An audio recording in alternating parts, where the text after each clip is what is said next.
Good morning, everybody. This morning we are here to examine the work of the Ministry of Energy and Energy Industries based on the Auditor General's report of 2014. I want to take this opportunity to welcome members, officials from the Ministry of Energy and Energy Industries. We also have with us members of the Auditor General's Department who focus on the Energy Ministry and the sector. And I also want to especially welcome as well members of the media and members of the general public who are present. Now, the purpose of this meeting of the Public Accounts Committee is to examine concerns raised in the report of the Auditor General on the public accounts of the Republic of Trinidad and Tobago for the financial year 2014. And all of these relate to the Ministry of Energy and Energy Industries at this time. The committee is always desirous of hearing from the key stakeholders at the Ministry of Energy and Energy Industries because we want to learn what are the challenges that they are facing, and we want to work with them to determine some of the possible solutions. And the role of this committee is to help the Ministry of Energy and Energy Industries improve its delivery of services in an efficient, effective, and economic manner. And although we may ask questions that might be probing, I mean, it's really to address the issue of accountability and to find explanations for things that may not be as explicit as we need to have them. But always the objective is to improve the system and to improve the capacity of the ministry to do what it is supposed to do. Now, this meeting is being held in public and is being broadcast live on Parliament Channel 11 and on Radio 105.5 FM, and also the Parliament's YouTube channel called ParlView. And I want to let listeners know, or viewers also know, that they can send their comments related to today's topic and the engagement here today by email to parl101@ttparliament.org. They can do it also at facebook.com/ttparliament and by Twitter @ttparliament. So, as we proceed now with the Ministry of Energy, I will ask you please from the Ministry of Energy if you'll introduce yourself, and I would ask the Acting Permanent Secretary if she would make an opening statement following that. Morning, Mr. Chair and members of the committee. My name is Heidi Wong. I'm currently Acting Permanent Secretary at the Ministry of Energy. Before I make my short statement, I'd like the members of my team to introduce themselves, starting on my left. Purande Ramjit Singh, Accountant 2, Acting. Morning, Chair and members of the committee. My name is Ivor Superville. I'm Acting Senior Energy Analyst. Morning, Chairman and members of the committee. I'm Wansi Bihari, Acting Director of Minerals.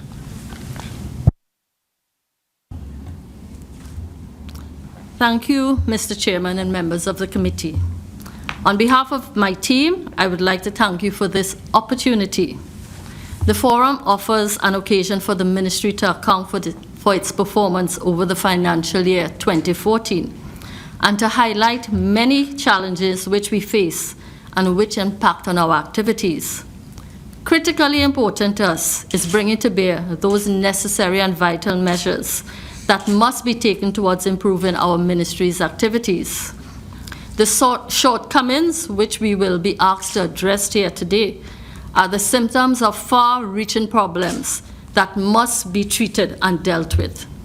Key among them are the completion and the implementation of a revised structure for the ministry, improvement in responses from other ministries or agencies which the ministry is heavily dependent on for the delivery of its services, and the modernization of relevant laws and regulations. We therefore look forward to this review and all parties gaining an appreciation of the ministry's needs and requirements at this time. Thank you. Thank you very much.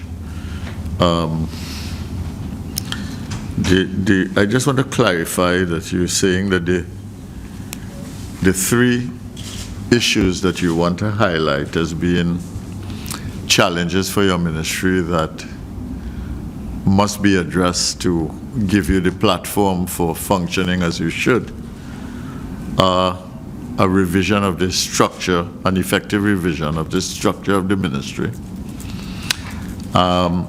Secondly, the responses from other ministries on which you are dependent. And thirdly, revise laws and regulations, right? Is that what you said?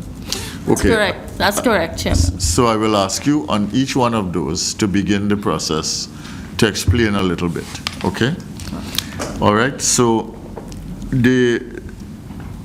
let's start with the revised laws and regulations, because this is important, because you are saying that there's a kind of legal impediment to your effective functioning. Okay, can you explain what that means to us, and so that the public also understands? The Petroleum Act came into being in 1969. There are two acts, Petroleum Act. There is the Production Levy and Subsidy Act as well. But just certain provisions within the Petroleum Act that deals with pricing, and I'm just going to cite a few examples, that deals with pricing of petroleum products and so on. These laws were there from 1969. They refer to the pricing structure in which reference for the crudes, and I will give you an example. The royalty lease evaluation, which is one of the methods that is ingrained in the Act, determines the fair market value at which royalty can be based. This is one of the provisions. This is within the Act. It also includes the determination of a fair market value for royalty determination. These have gone in fact, and these are in place. We have issues, in fact, with law. It's concreted in the Act itself. What are the reference units that are to be taken from certain publications? When the publications are no longer not out of date, or those references are no longer included in the publications, it is problematic for the ministry. And without requisite changes in those legislations, we then put in place certain other measures in which we can determine prices, or which royalties also can be determined. We also have in place the production. I'm just citing a few because there are Yes. wider areas. Yes. Production Levy and Subsidy Act. The Production Levy and Subsidy Act, there were two amendments that were made over the years but were never implemented. It is silent on certain areas which would have addressed the administration of certain areas of the levy. And this pertains probably to the surplus that accrues on the products that we subsidize within the country. There are other areas that include where the proper administration for the government's portion will have to be administered. So there are areas in which the laws can be amended, and this is just to cite a couple in where there needs to be improvement for proper administration to take place. Okay. So how does the lack of revision of the laws and the regulations that go with it, tell me in a way that any ordinary citizen listening or watching can understand. How does it tie your hand? Okay, let me give an example. If I'm to cite pricing of crude for royalty purposes, where we use the royalty lease evaluation method, what is done, a sample of the crude is taken, the sample is then sent to Korea, which is the lab that we use. Yes. The components of the crude is broken down: gasoline, gas oil, fuel oil, based on the value that may be determined from, say, Platts, which is the publication that we would use to determine what may be the value, to determine a net back value for the crude.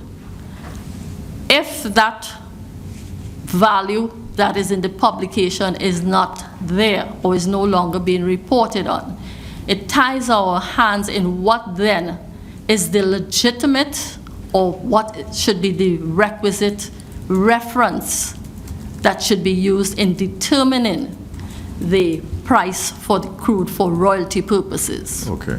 So therefore, it is an inhibition on your capacity to generate That revenue? would be one, yes. That Okay. would be one of the... Okay. Now, yes. this is a very important thing, not so?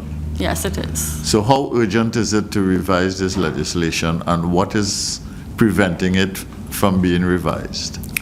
We have, I think it's what has been determined to be priorities. We have, I think, over the years, submitted certain revisions with respect to the Act. I cannot tell you what has happened or why it has not been implemented, but certain measures were put in place for amendments to be made. Okay. So these things are pending and need to be addressed? Yes, they need to be addressed. Okay. Help me to understand the other two issues. You said that one of the impediments, one of the hindrances is the inability to get information from other ministries on which you are dependent. Am I correct? To get information and to get responses from Responses, other responses. yes. Okay, give me two examples.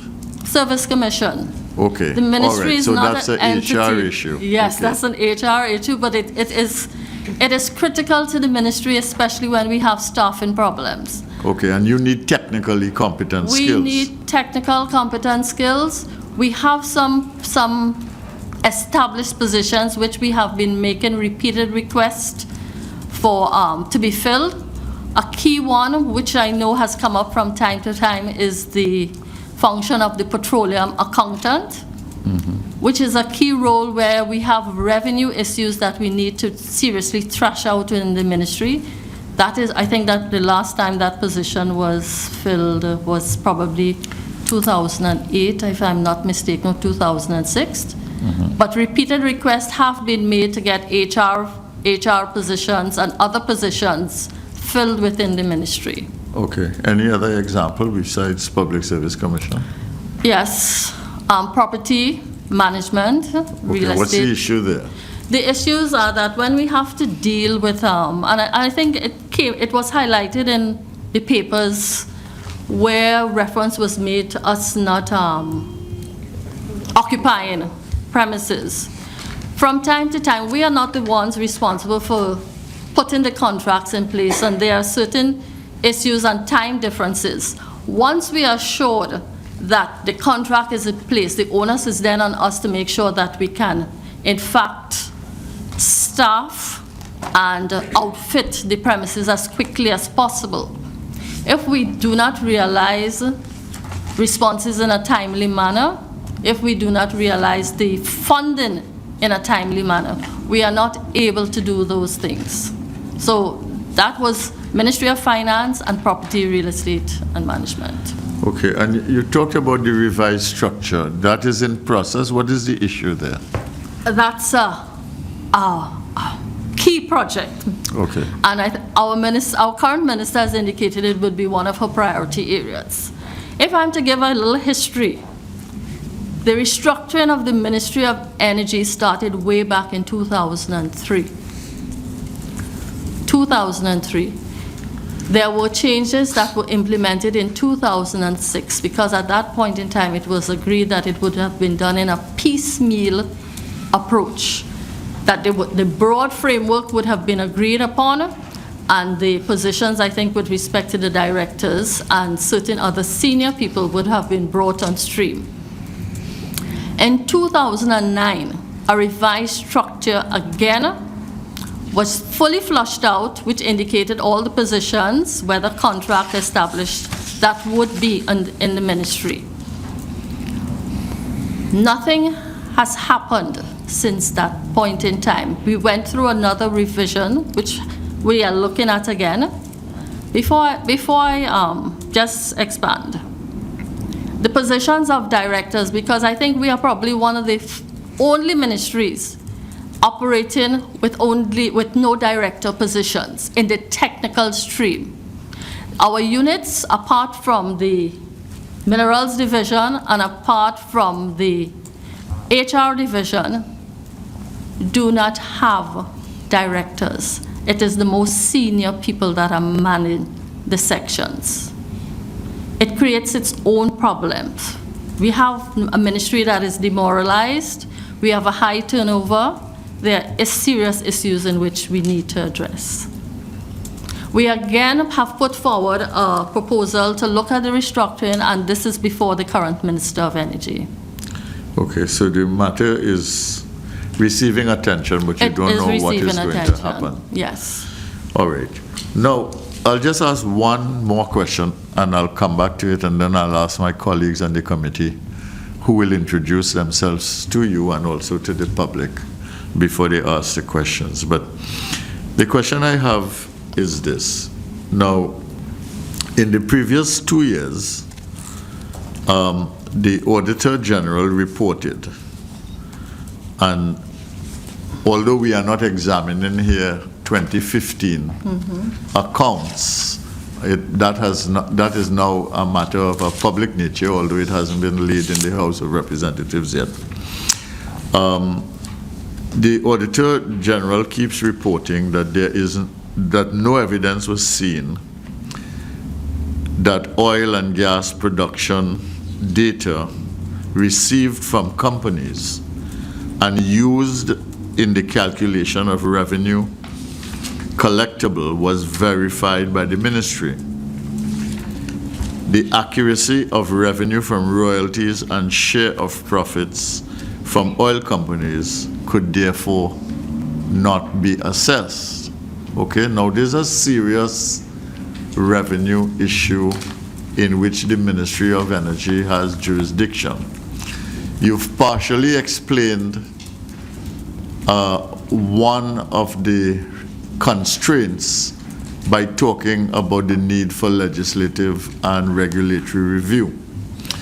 But, I mean, this seems to point to the fact that, in fact, no data was available that showed that the ministry actually did the necessary assessment or inspection. Could you comment on that? Yes, Chair. The production data, the energy sector, upstream sector, is a very peculiar sector.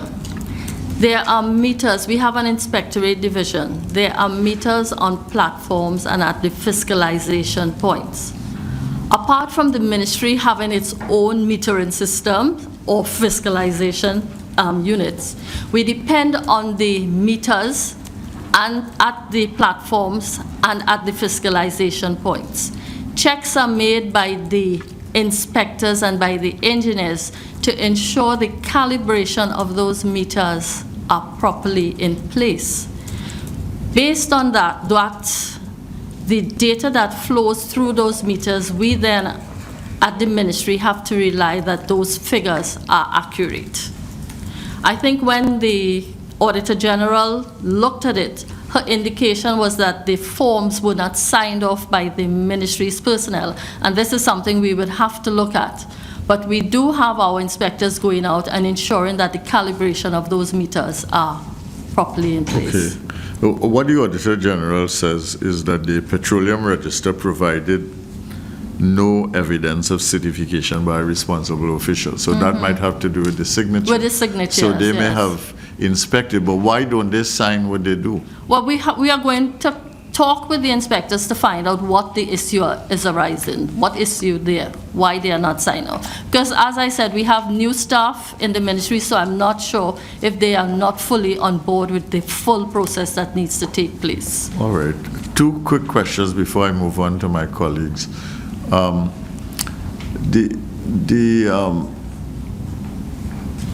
Who has control of the calibration on the platform? You said that there are instruments that the inspectors go to look at, Yes. and that what they try to do is to Ensure that the calibration. ensure that the calibration is so and so. correct, Who yes. manages these instruments? It would be.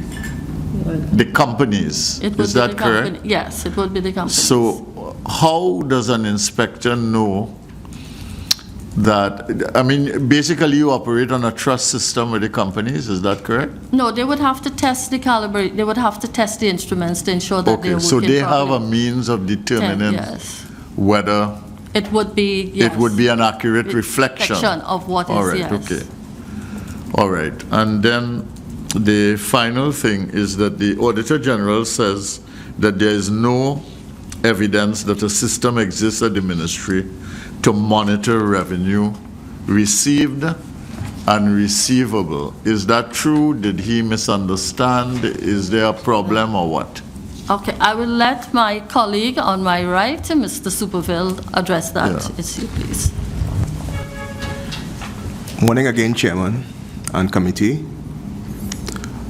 We want to acknowledge that the systems and controls put in place to monitor the revenue and receivables were not functioning as they should.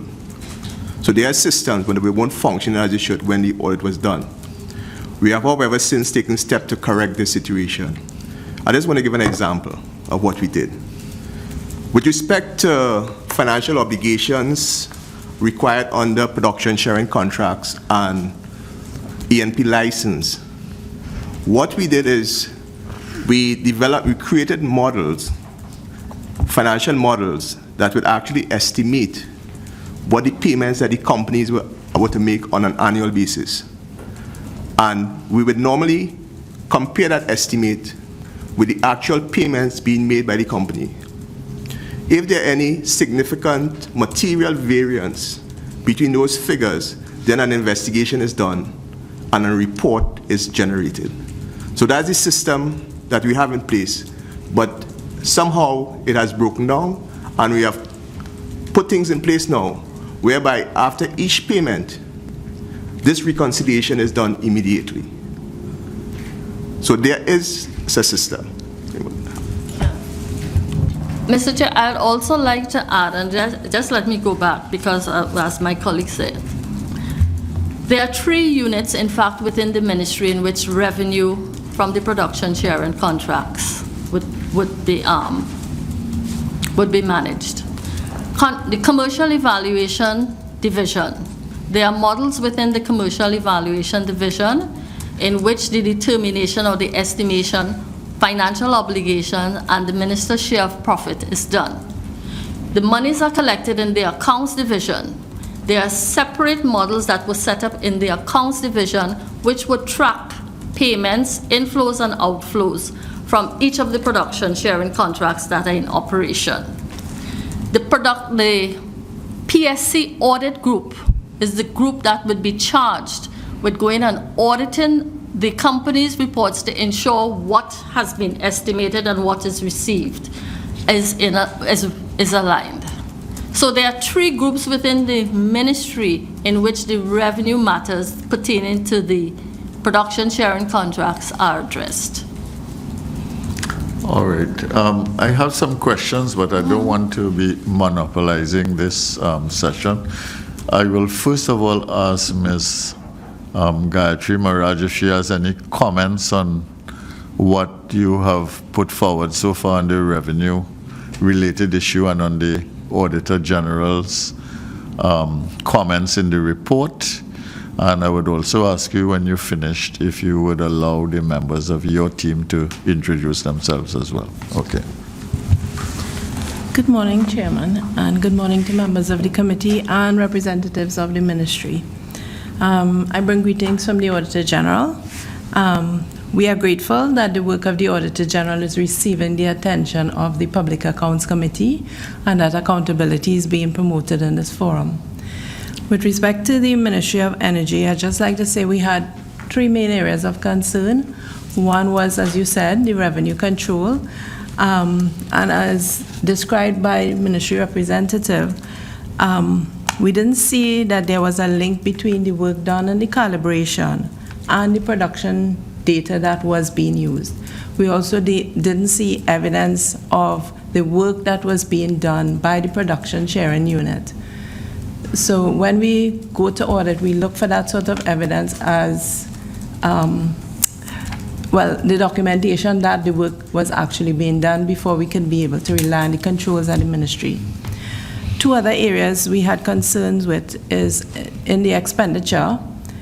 The check staff function was not performing as it should. There was no evidence that certain checks were made before payments were processed. And there were a number of documents that we requested that we didn't receive. That would be the 3rd area. Now, we audit on a sample basis, so when we don't get a number of documents, if you extrapolate it, you would realize we can't rely on certain figures because of that. So those would be the concerns that we have. All right. Would you like to comment before I move on those? Yeah, Acting Permanent Secretary, yes. Okay. I think we had submitted a reply. We did submit a reply on some of the areas. Okay. I'm not sure at this point in time what were the outstanding documents because we did attach certain things. So I don't know if there were other areas that were missing in the reports that we sent. Okay. But we will treat with it, yes. I think, if you understand this system, even from a common sense point of view, in Trinidad and Tobago, you have companies operating here that are international private sector companies, basically. And the ministry's job is to make sure that the country, Trinidad and Tobago, gets its due revenue from the fact that they have made their investments in this country. And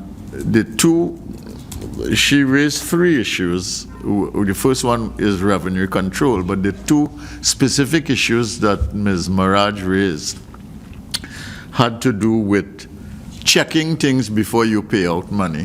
That's one thing.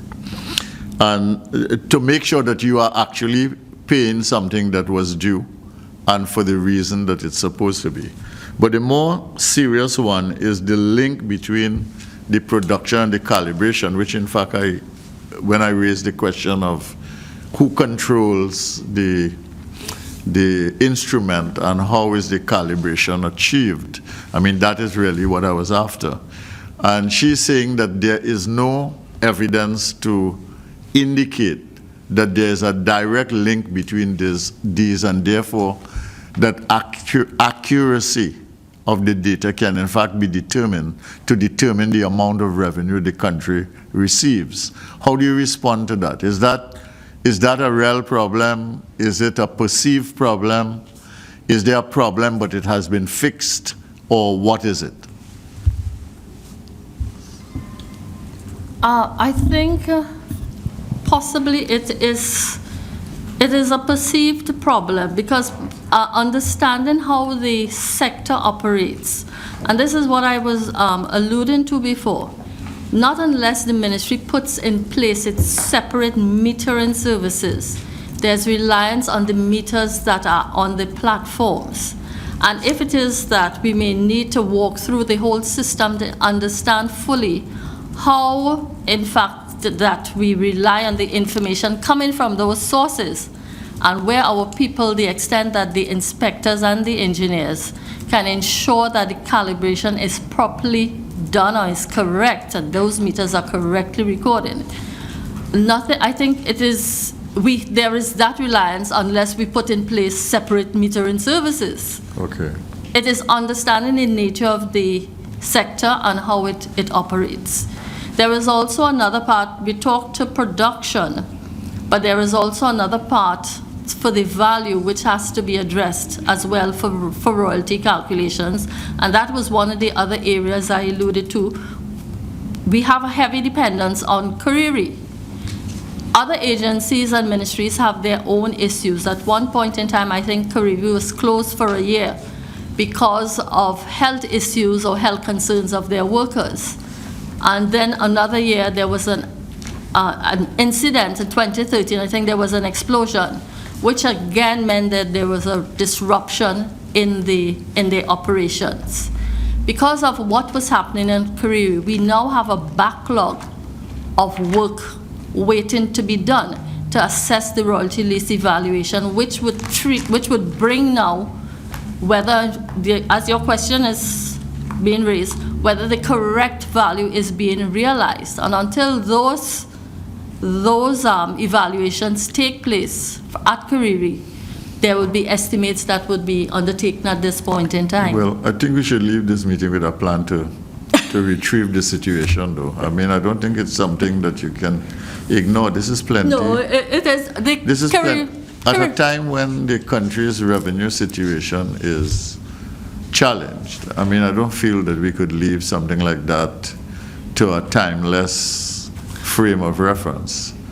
I mean, we've got to do something quickly, but we'll get to that before the end of the meeting.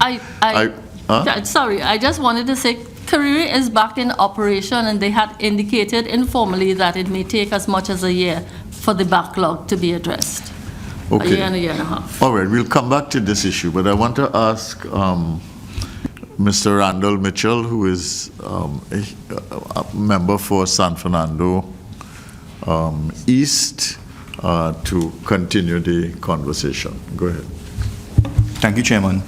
I want to actually stay with the issue of revenue control and what the Auditor General reported, that no evidence was seen that oil and gas production data was received. I mean, I just heard what you said, that there were no signatures. I mean, it's inconceivable that it's trite procedure that an inspector would sign a data sheet. I mean, that's trite. Is it conceivable to you that the people of Trinidad and Tobago have been cheated out of potential oil and gas revenues? I mean, there are calibration companies that do calibration on meters, that check the meters to ensure that they're working properly. Is it conceivable that since you have to rely on the oil production companies or the gas production companies, is it conceivable that we've been cheated for past decades? I think that's a very strong statement. We have always had good It's a question. Sorry, it's a question, but I think we have always had good working relationships with the companies, and we have never come across those problems. I cannot say that I think I have to rely on how we have done business over the years with companies. But multinationals, I mean, their main aim in business is profits. It's profits. Without the evidence, I cannot make that such a statement. But what you're saying is that you don't, I mean, what the Auditor General says is that you don't even have evidence of the data used to calculate revenues. The Auditor General said there was no verification of the data, which means that the signatures were missing. They did not indicate that the data was incorrect. What we at the ministry would have to do is go and ensure that the process is properly in place to ensure that the requisite senior officers sign off on the data. And that is what the Auditor General alluded to, not that the data was incorrect. No, I'm sorry if I said that, but what the Auditor General alluded to was that there was no verifiable data, therefore no data.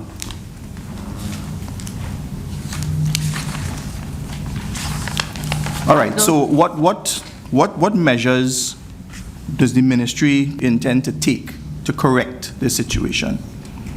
We are We have the Chief Technical Officer, and he is going to be having meetings with the relevant sections to ensure that measures are properly put in place and that the requisite signatures would be there on the documents. We move on now to Mr. Roger Samuel, who is Vice Chairman of this committee and and a senator in the Senate. Okay. Good morning to you. I want to shift the tone slightly because I'm quite concerned that every time we are able to meet with ministries and departments, one of the salient problems that we have is the issue of staffing, and I know you would have the same issue. But then there are other issues that seems to lend to, and the issue of people who work in ministries and agencies and departments for all their lives, and at the end of the day, their pension and leave records are in a mess. I recognize that you have the same issue. In one instance, it was said that the report was prepared, but yet it was not submitted. I would like to find out from you, why was it not submitted if it was prepared? Why wasn't it submitted to the Auditor General? And then what measures or steps have you undertaken or put in place to ensure that all of the supporting documents are submitted to the Auditor General in a timely manner for auditing? The fact that people are struggling to, when it comes to dealing with their pension and leave, is a serious issue. It plagues the public service. It plagues retirees. And it is not something I would wish on my enemy if I had any. So I would like to know why wasn't that report submitted to the Auditor General in a timely manner? What is put in place since then to ensure that this is not a recurring issue? Is it an issue of performance? Is it an issue that you don't have people responsible enough, or don't you have people that are trained enough to do it? I know you have a shortage of staff problem. Thank you, Member. And this is a sore point with a lot of public servants. I alluded to responses with respect to certain agencies from ministries and ministries. We have been seeking to get additional staff for HR department. They are severely constrained as all the other units within the ministry. It is not a problem of the Ministry of Energy alone. It is a problem of all the ministries. And we have been writing to Service Commission to get the requisite experience of people to be brought on board to assist. In the interim, what we have done is taken on service providers to assist in areas throughout the ministry. To tell you how, whether the problem will be overcome within the next 6 months, it is outside of my hands at this point in time. We are doing our best to ensure that we have people at least that can bring or keep the records at least in up to some level. You have a follow-up? Mm-hmm. That might be comforting to me. That's not comforting to anybody else. No, I agree. I agree. It's not comforting. It's really a harsh reality after you have been employed, that now you have to wait on the system to benefit from what you should benefit from immediately. Yeah. And it's kind of shit. I would like to find out from you, how far back are your records, so that I can get a semblance of understanding as to the magnitude of the work that has to be put in place. How far back are you? I can get the information, but the last estimate I had, we had about 200 and I think 60 persons on the establishment, and out of that, approximately over 100 P&Ls were done. There was an outstanding 139. Now, what I'm giving you is up to recent. I think we had indicators, other figures in the response to the Auditor General. So some of it would be outstanding because we are waiting on records from other ministries as well. But I can get you a more updated figure as of now. It is not looking good. It is not looking good. And these are the areas that we talk to, and that is why I have raised the issue of the restructuring of the ministry and ensuring that we get people on board. Because we talk that people are the critical elements in any business. We keep saying that, yet the systems that we have in place are not ensuring that priority are given to people. And this is an area, I think, as you have said, needs to be critically addressed. And I just want to add one more point.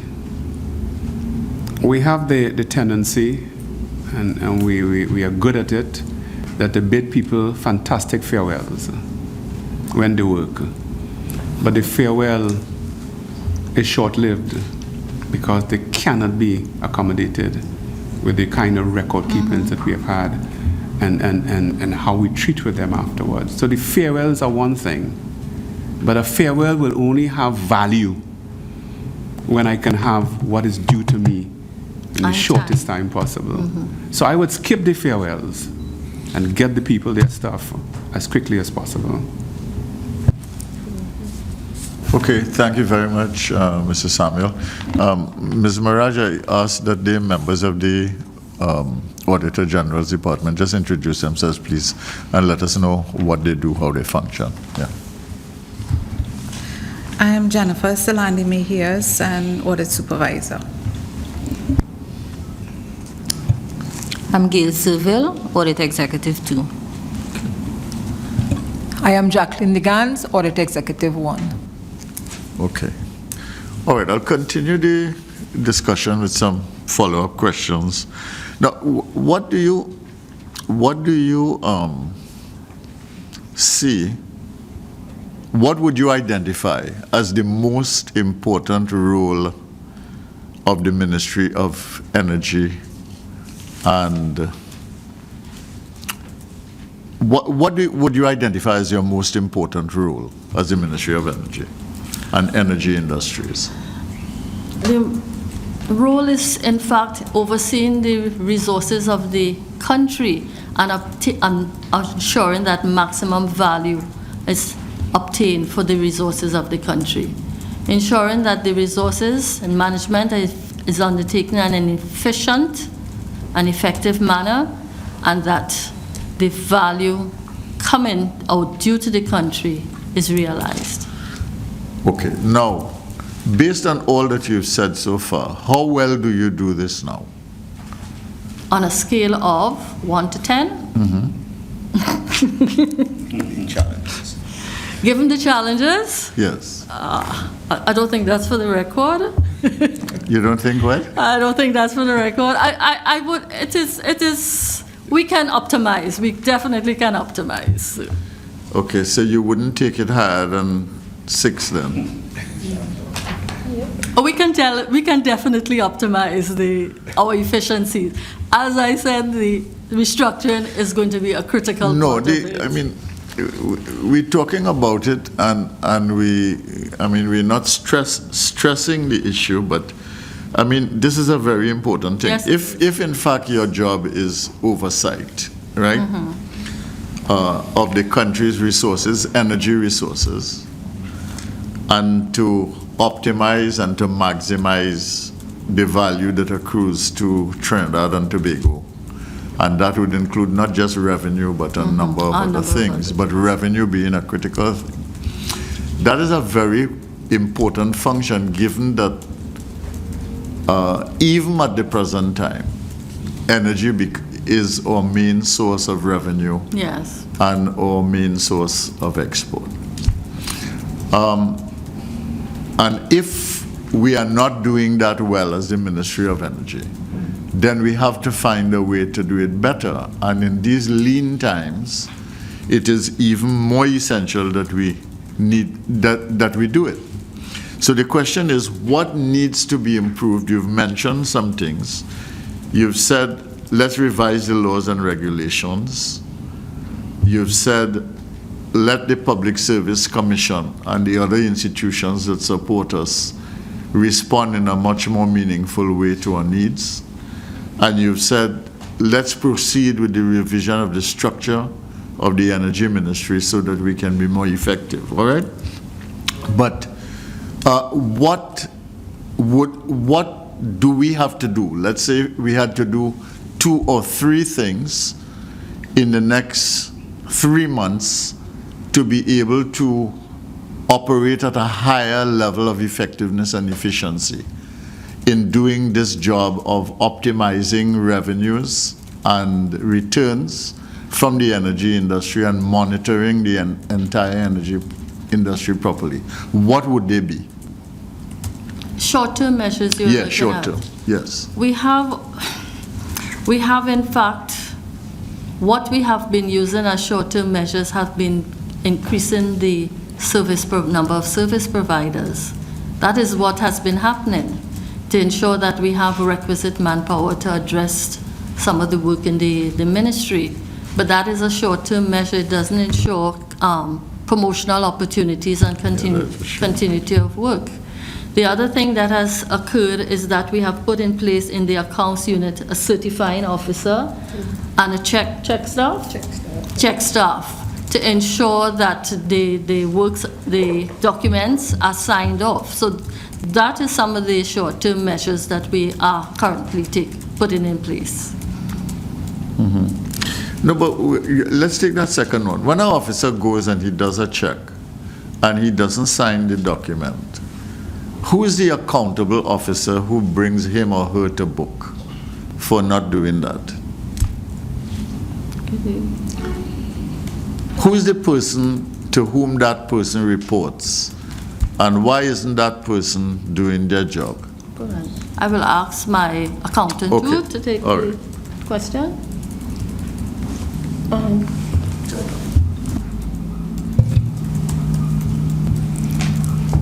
Could you repeat? No, I mean, one of the things we found here is that people left the ministry, go to the production site to look at the monitors and to calibrate the instruments, etc., to get a number to determine what is the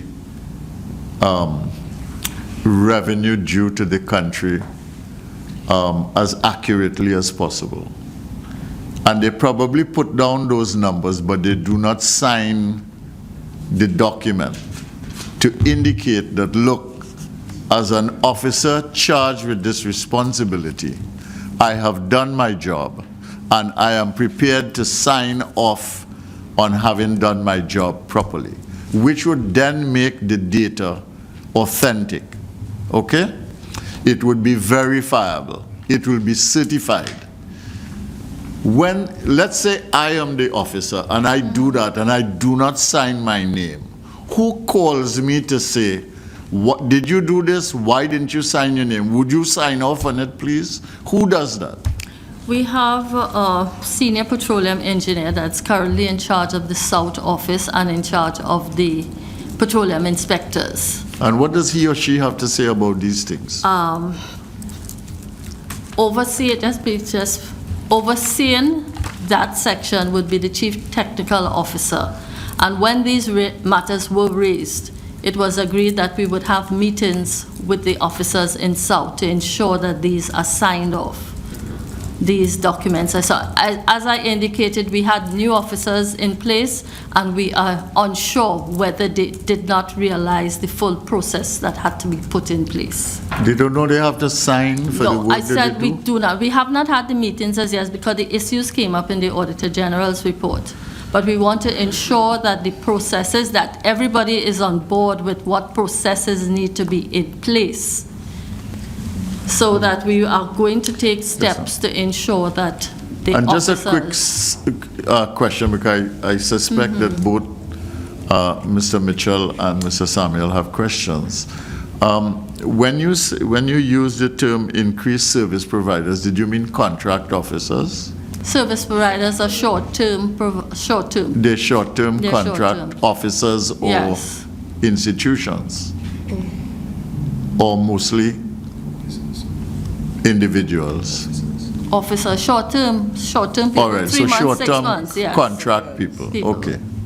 All right, go ahead, Ms. Chair, through you, I've heard what the permanent secretary just said. But we're dealing with 2014. What has been implemented thus far to ensure that the same problems have not been reoccurring over the past year? We're talking about 2014 report, and you're saying that you haven't had a meeting as yet. Something has to be wrong, because if there's a shortcoming in the performance of individuals, the signature and the sign off of the reading of the calibrations and stuff like that, and you're saying that there were supposed to be meetings and none has happened as yet, and this is a 2014 report. To be fair, I was brought into these matters only recently, and seeing these matters were drawn to my attention. I have taken the decision that we would have the meetings. I cannot address what happened prior. These matters were recently drawn to my attention, having taken up the position of DPS within the ministry. So to be fair to what I am saying is that, given that the responsibility and the issues were raised before me and within my time, decisions have been taken to meet with the officers to ensure that the process would be put in place, an adequate process would be properly put in place. I cannot answer for what went prior to this.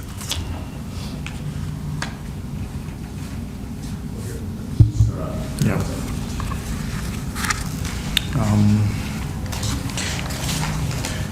Yeah.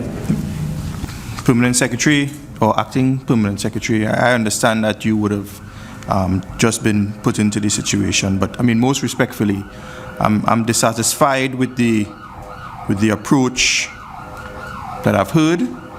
I think most of the people of Trinidad and Tobago would also be dissatisfied.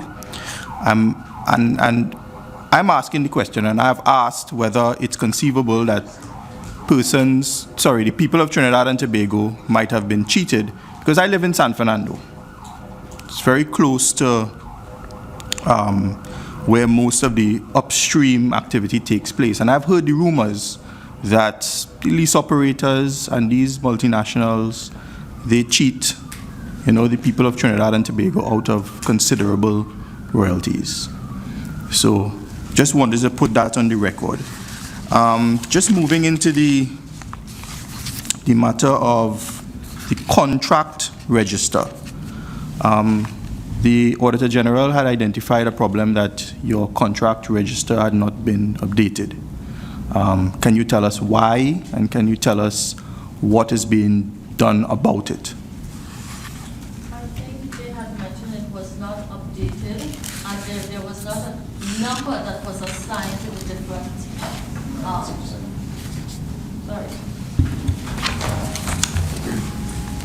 It was not updated. I believe that was the comment. It was not updated, and there was no signed number for each of the events.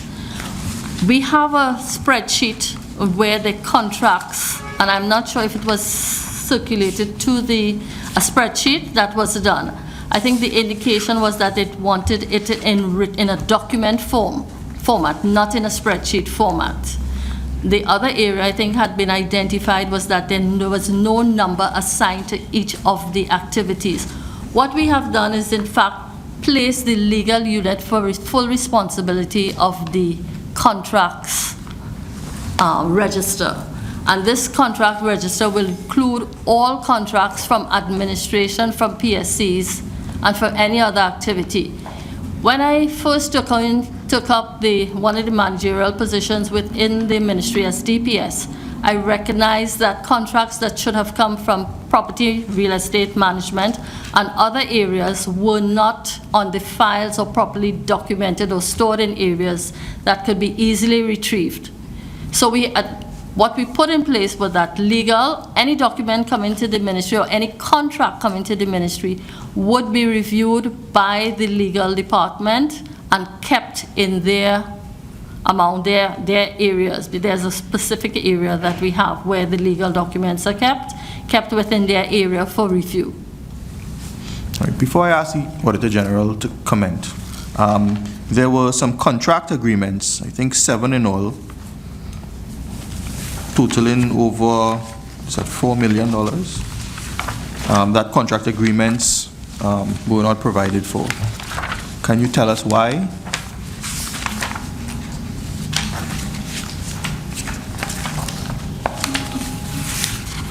Could you just draw me to which area?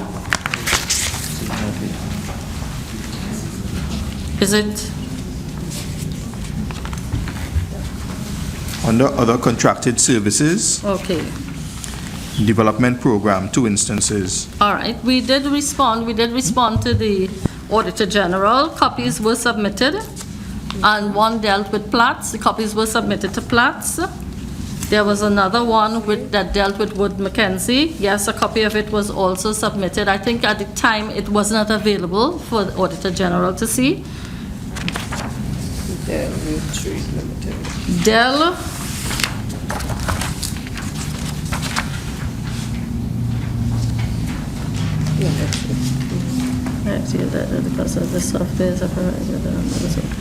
The third one we did not submit, and the fourth was a cabinet note decision based on Van Meers Corporation that was submitted to the Auditor General. Auditor General, you care to comment on the systems put in place with respect to the contract register, as well as these contract agreements? Yeah. When we go to an audit and we ask for documents, we have limited time within which we must complete our audit because we have the audit of the entire public accounts. When documents are submitted after time, then we don't have the time to go back and verify that these are authentic documents, that all the necessary checks and balances are in place. So what we need from the ministry is that they retain all documents, or all vouchers must be supported by copies of the relevant agreements. All the agreements, the originals, must be available when we come to audit. I know we are looking at 2014. We had a similar problem in 2015, right? So that's what we asked the ministry to put in place. Make sure that they keep all the documents in a retrievable form. When we are there to audit, that we'll be able to get them. Mr. Samuel, you wanted to ask a couple of questions. Chair, while we are dealing with contracts and the contract register, I want to look at, and my question is based upon the fact that there are quite a number of projects and stuff like that that are undertaken by the ministry. Who is responsible for the follow-up of the projects and the maintenance of contracts issued to contractors?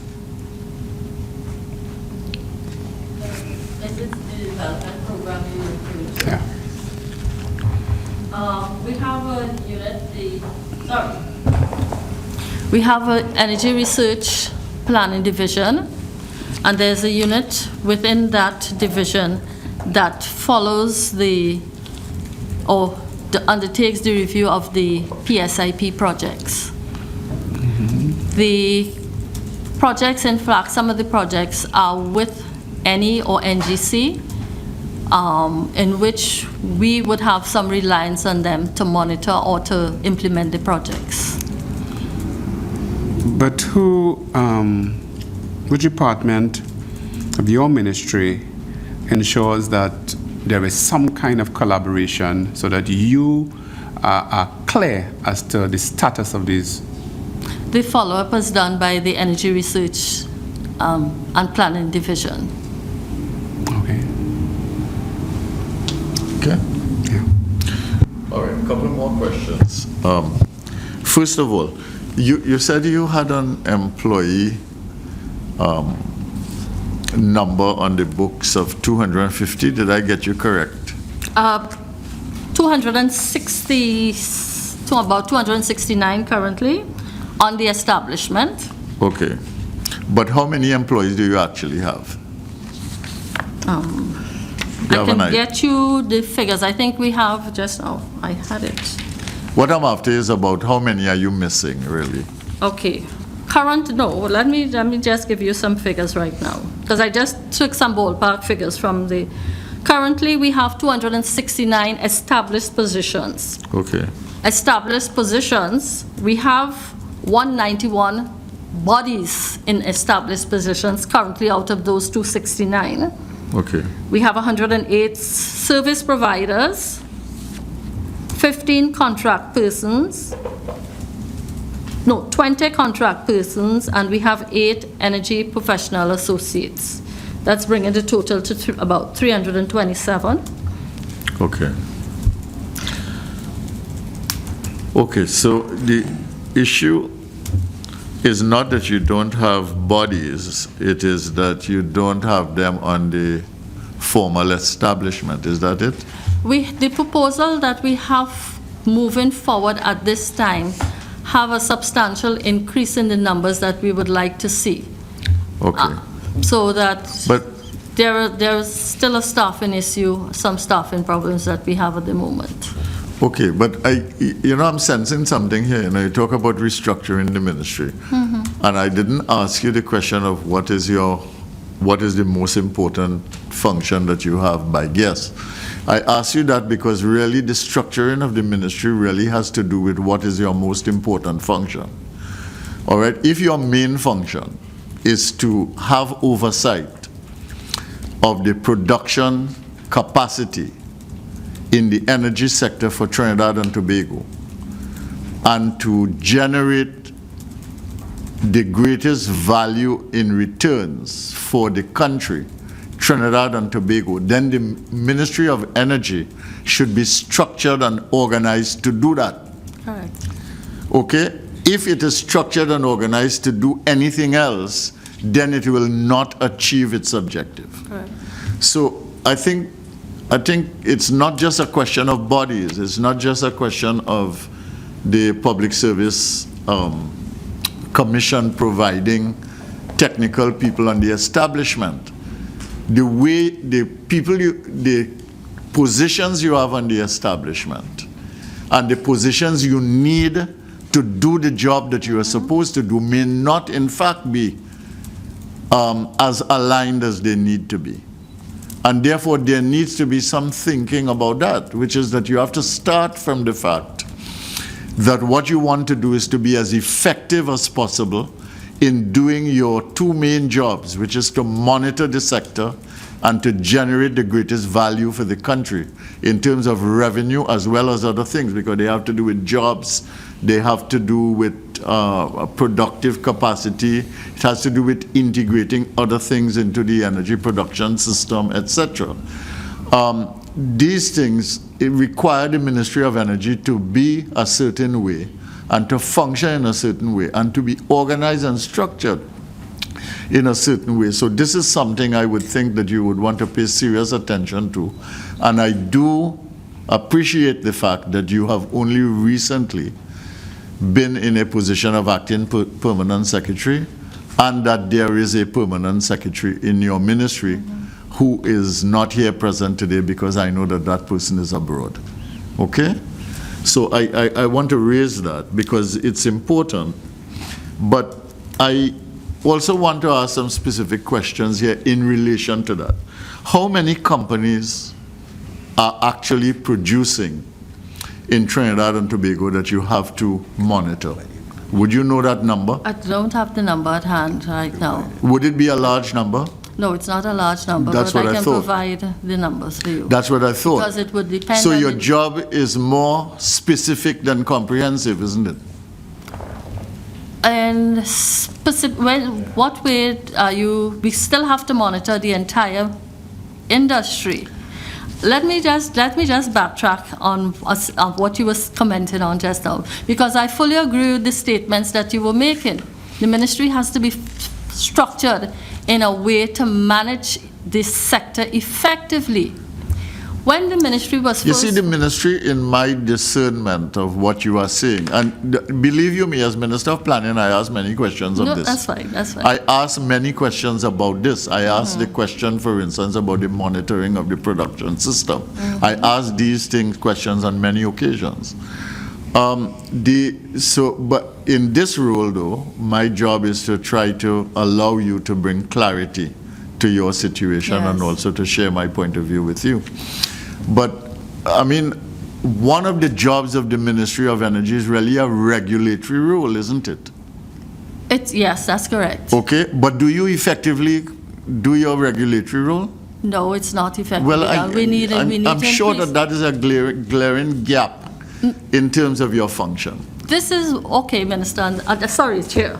This is one of the things I was trying, because I agreed with what you said fully, that we needed to be structured properly. And if I go back into a little of the history, we are a regulatory body, because at that point in time, fully a regulatory body, because at that point in time, the Ministry of Energy was designed specifically to handle only the operations part of it. Little emphasis other than royalty and I think certain revenues that may have been obtained through bid rounds and so on, were realized by the Ministry of Energy. When we got into the production sharing contracts, and where the minister share, the ministry now is responsible for obtaining or collecting the minister's share of profit, then we became a tax body. So the role that BIR would have played with respect to the E&P licenses, where taxes would have paid directly to the BIR, the Ministry of Energy was now responsible for paying the taxes on behalf of the companies out of the minister's share of profit. So the role of the ministry has been changing over time. Yes. The other aspect of it, we got into LNG. Monitoring of the LNG contracts. We have become a gas-based company. Economy. Within the purview of the Ministry of Energy at this point in time. So the roles have changed, and this is why we're saying the restructuring is critical, because one of the areas that we have asked for is that we have a special finance, what was the unit we call? Finance unit, where we could have properly manage the revenues that have to be collected. So you are quite right. We have to change. The structure has to be in place and reflect what is happening in the country at this time.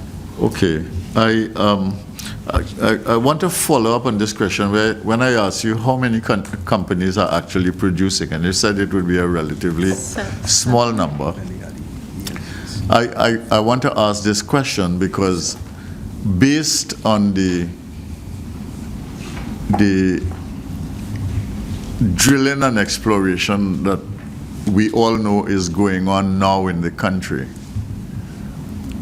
we are likely to have significant additional revenues and higher levels of production in gas, maybe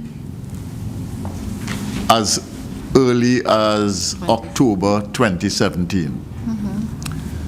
And depending on what happens, again, we may have in the process things that might have to do based on what NGC said recently with the fields that are shared with Venezuela, which would mean new production coming on stream and therefore new revenues.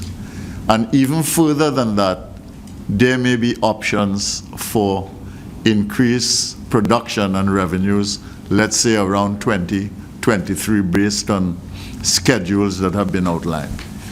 In that kind of situation, don't you think it is very important to get the monitoring, the capacity for determining production output, for calibration, for recording all of this information. Don't you believe that now is the propitious and very urgent time to be doing this so that you don't have to wait until we have basically a challenge on our hands? I agree with you. Yes, we need to bring So everything this is on an board. urgent matter? This is an urgent matter that Can has the to be PAC addressed. take this as an urgent matter for which you need help, so that we will make recommendations to the Parliament that certain things be done? Thank you. And we I will would- ask you to send some things to us in order to make that possible. We would appreciate it, yes. All right, I want to suggest some things. The first thing is that you said that you had a set of amendments to existing legislation that you wanted to have addressed. I shall be grateful if you could send those to us, or the documentation that will allow us to see that. The second thing is that I think it would be important from your point of view as the Ministry of Energy to indicate, given what you identified as your primary role and responsibility in the organization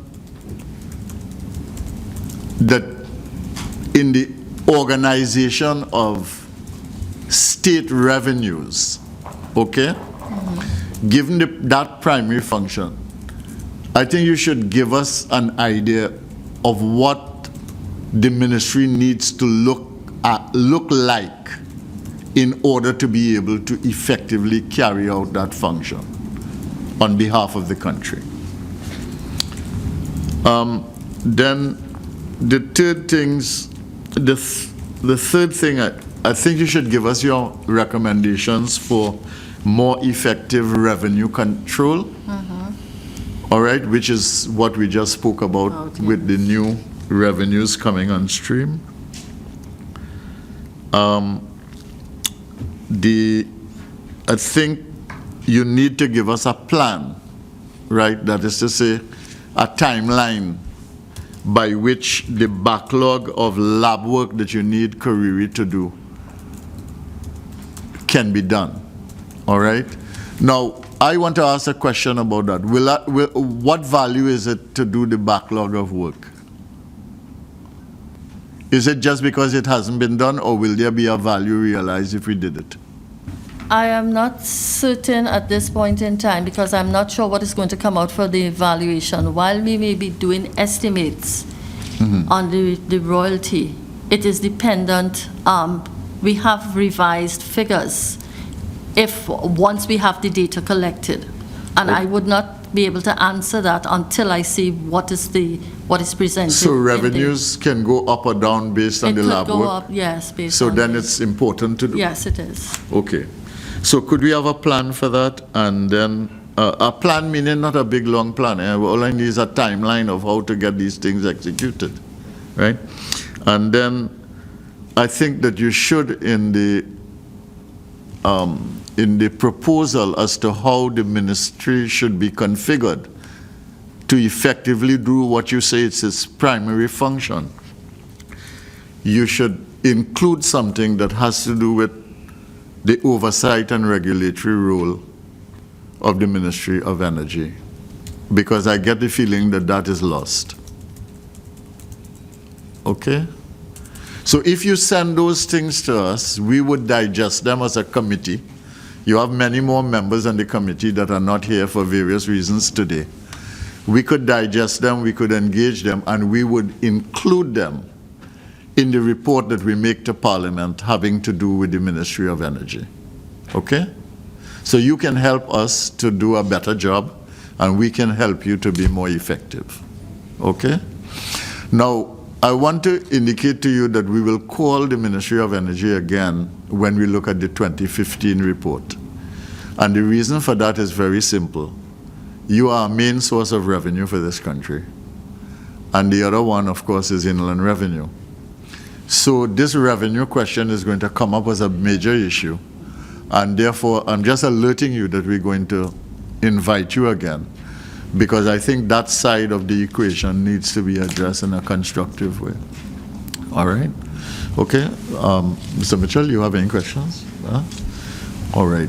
You have any comments you'd like to make from the Auditor General's office? Yes. There's one other issue we had. The Auditor General issues circular memoranda asking for specific information that will aid us in the audit and also in the preparation of the report. The ministry has not been submitting responses to any of these memoranda, so we'd like to ask the ministry pay some attention on this issue. Yes. No, well, we will follow up on that, because we'll follow up on it. Okay, go ahead. Yes. And I would just like to ask one thing, please, of the ministry, that when we come into audit, that the audit is treated with the urgency that it deserves, and that documents are presented to auditors while on the audit, because as to reinforce what Ms. Marad says, time is of the essence, and we audit more than 51 ministries and departments, so that we need to get the documents while the staff is on the audit. And secondly, I would just like to suggest that the ministry perhaps can look at the production sharing unit, contracts unit, and see how best they could strengthen the manpower there, or whatever it takes to strengthen that unit, because we have realized that unit is like 2 years in arrears in auditing, which has serious ramifications for our revenue. And so that is just a suggestion that is coming from me. That's it. Thanks. Thank you very much for the comments. We've recently taken on some people in the PSC audit, and as I mentioned earlier, the financial unit or division, which we have under the proposed structure, will see a strengthening of all those divisions: PSC audit, commercial evaluation division, as well as the accounts unit. Okay, Mr. Samuel, you had a... You mentioned to us the capacity of the ministry staff-wise, what you presently have. Can you share with us the status of those persons from the standpoint of how many people will be retiring shortly within the next 2 years, 3 years, 4 years? Because that will tremendously deplete and interfere with your capacity again and your effectiveness. And what have you been doing in the transition to make sure that new employees are benefiting from the experience of those people that are going on retirement, so that the intellectual capacity remains within the ministry? If we have no succession planning to make sure that people that are retiring are passing on their experiences to new employees, then we would find ourselves in a far grave situation, because we'll have new personnel with no understanding whatsoever. So if you can let me know of the staff that you have, the 269 or 191, how many of them are going to be retiring in the next year, the next 2 years, the next 3 years, the next 4 years? And what proactive measures have you been implementing to ensure, one, that their knowledge doesn't go with them, and two, that the people that are coming in are quickly there to replace? What adjustments are you making with that kind of information in mind, if you do have the information? I don't have the information at this point in time, but we will provide the information. I would have thought that, Madam PS, that, looking at your constraints, and that you have complained tremendously about staffing, that would be high on the agenda, assessing your staff and ensuring that you are clear as to who is moving on, who is shifting up, how you can clinically adjust these things while you wait on staff. And we don't have to wait until those things happen then to try to figure out what to do. We should be planning in advance. We should have tremendous proactive measures and mechanisms in place to ensure that we don't find ourselves in a standstill situation. And I agree with you. I don't have the figures, but we are putting plans in place to ensure that the knowledge is being transferred. For myself, I came out of the commercial evaluation. I came out of energy research and planning. I came out of the commercial evaluation. I have transferred my knowledge to my colleague on my right. We are putting other measures in place where we are going to have a rotational mechanism whereby staff can be moved around from one unit to the next, to ensure that knowledge remains. Next time you're before us, I will ask the same question. With all due respect, sir, I'm one that would be leaving, so.